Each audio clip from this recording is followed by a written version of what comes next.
নমস্কার। এখন যে বিষয়টি আলোচনা করব সেটা হচ্ছে একাদশ শ্রেণীর বিষয় অর্থনীতি তৃতীয় অধ্যায়।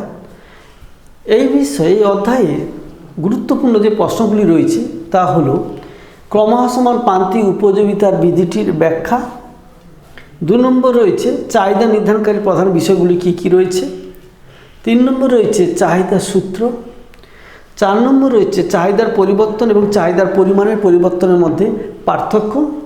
5 নম্বর রয়েছে পূর্ণ পৈতা বাজারের বৈশিষ্ট্য। 6 নম্বর রয়েছে ভারসাম্য দাম কীভাবে অর্জিত হয় এবং 7 নম্বর রয়েছে দাম এবং মূল্যের মধ্যে মূল পার্থক্য। আমরা একে একে আলোচনা করি। ক্রমহ্রাসমান প্রান্তিক উপযোগিতার বিধি প্রবক্তা হলো মার্শাল। কোনো একজন ব্যক্তি কোনো একটা দ্রব্যের বিভিন্ন একক যদি ক্রমাগত ভোগ করে তাহলে বিভিন্ন একক থেকে মোট উপযোগিতা প্রথম আস্তে আস্তে বাড়বে, বেড়ে সর্বোচ্চ হবে, তারপর আস্তে আস্তে কমবে। কিন্তু প্রান্তিক উপযোগিতা আস্তে আস্তে কমতে শুরু করছে।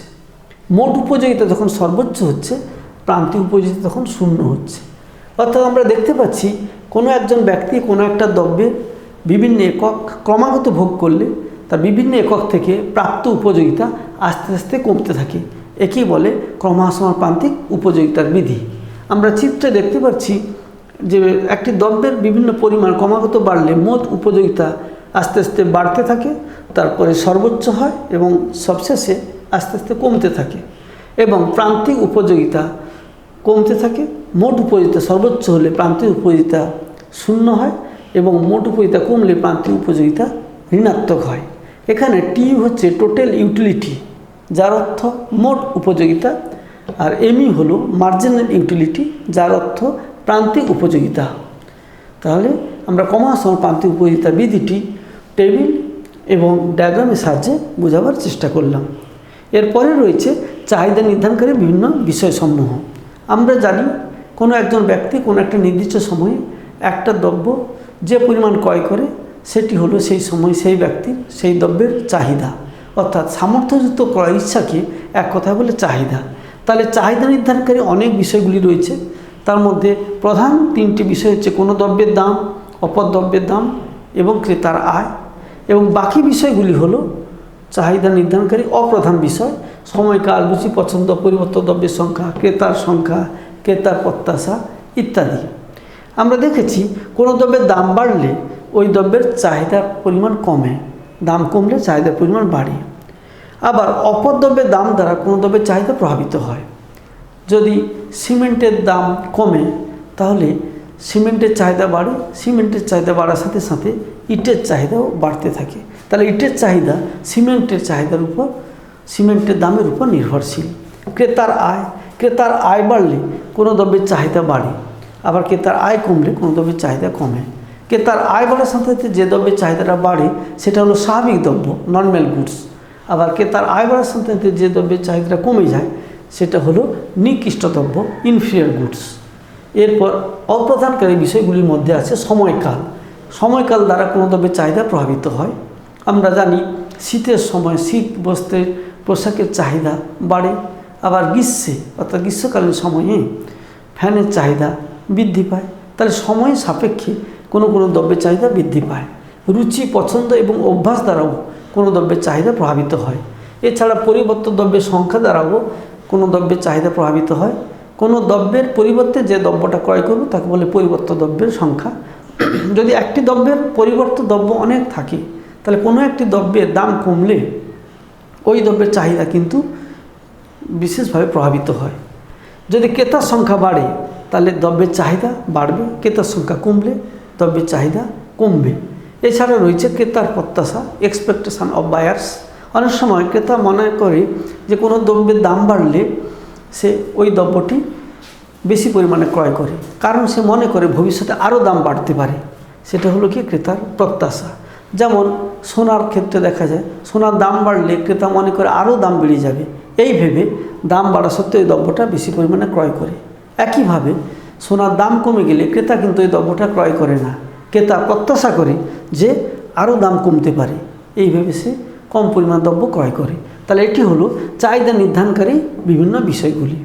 এরপরে বিষয় রয়েছে চাহিদার পরিবর্তন এবং চাহিদার পরিমাণের পরিবর্তনের মধ্যে পার্থক্য।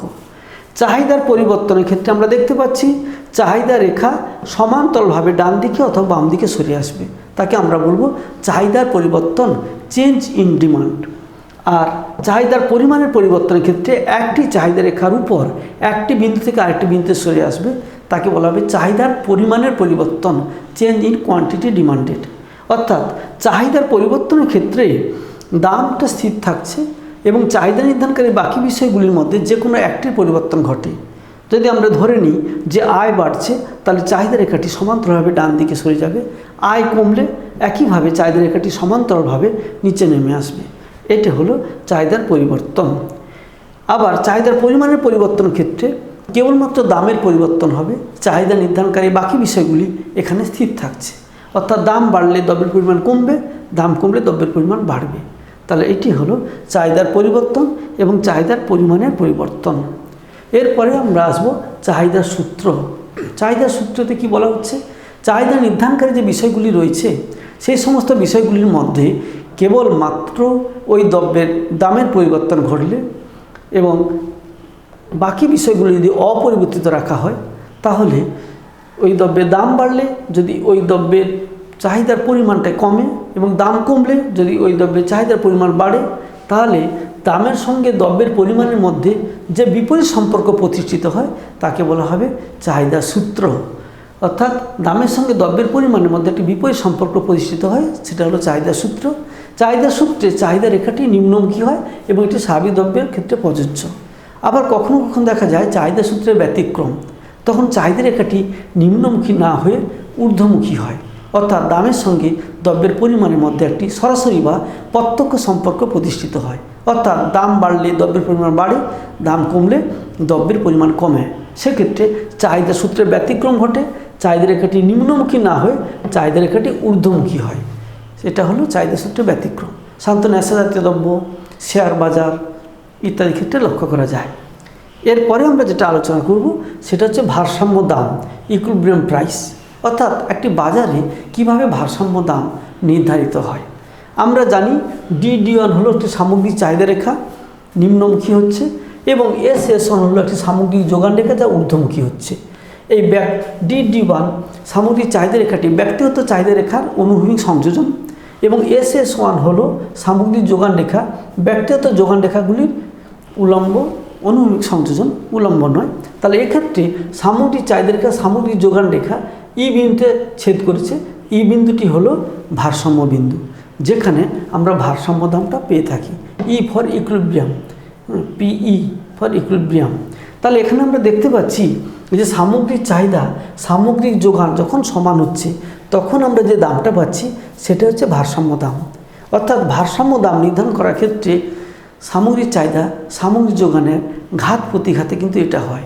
কখনো কখনো দেখা যায় যদি ভারসাম্য দাম OPর চেয়ে কম হয়, তাহলে সেখানে যোগানের তুলনায় চাহিদাটা বেশি হবে, ফলে চাহিদা বেশি হলে দামটা বাড়তে থাকবে।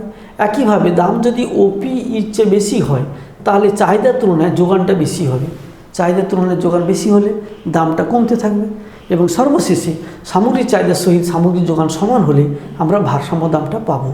এবং এক্ষেত্রে সামগ্রিক চাহিদা এবং সামগ্রিক যোগানের পরিমাণ হবে OQ।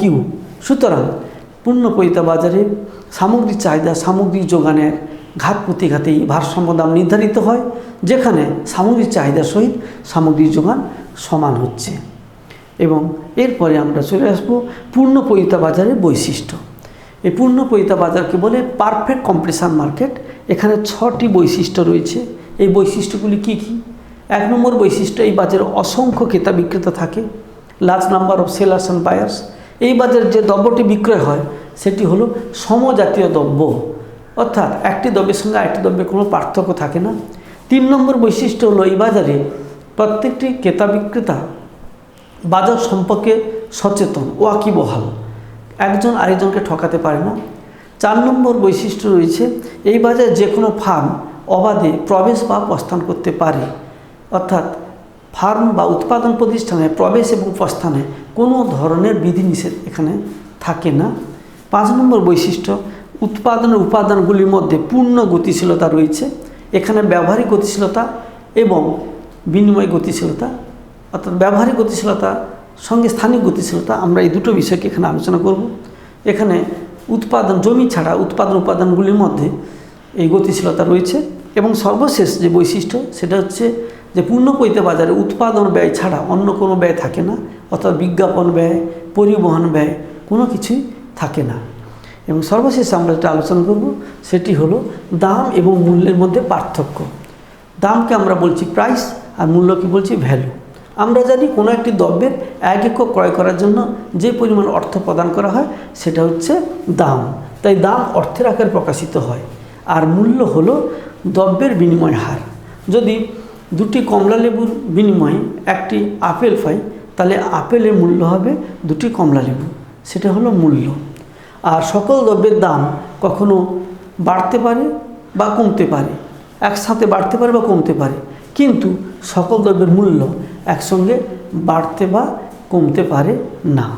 তাহলে আমরা এই অধ্যায়ে যে বিষয়গুলিকে নিয়ে আলোচনা করলাম এবং যে কয়েকটি প্রশ্ন রয়েছে সেগুলো অত্যন্ত গুরুত্বপূর্ণ, সেগুলো হলো ক্রমহ্রাসমান প্রান্তিক উপরিতার বিধি চিত্রের সাহায্যে বুঝিয়ে দাও, চাহিদা নির্ধারণের বিভিন্ন বিষয়গুলি সংক্ষেপে আলোচনা করুন, চাহিদার পরিবর্তন এবং চাহিদার পরিমাণের পরিবর্তন চিত্র সহযোগে আলোচনা, চাহিদার সূত্র এবং চাহিদা সূত্রের ব্যতিক্রম, পূর্ণপৈতে বাজার যে 6টি বৈশিষ্ট্য রয়েছে সেটা নিয়ে আলোচনা করা, এবং সামগ্রিক চাহিদা সামগ্রিক যোগানে ঘাত প্রতিঘাতে কীভাবে ভারসাম্য দাম অর্জিত হয় সে বিষয়ে আলোচনা করা, এবং সর্বশেষটি হচ্ছে দাম এবং মূল্যের মধ্যে পার্থক্য।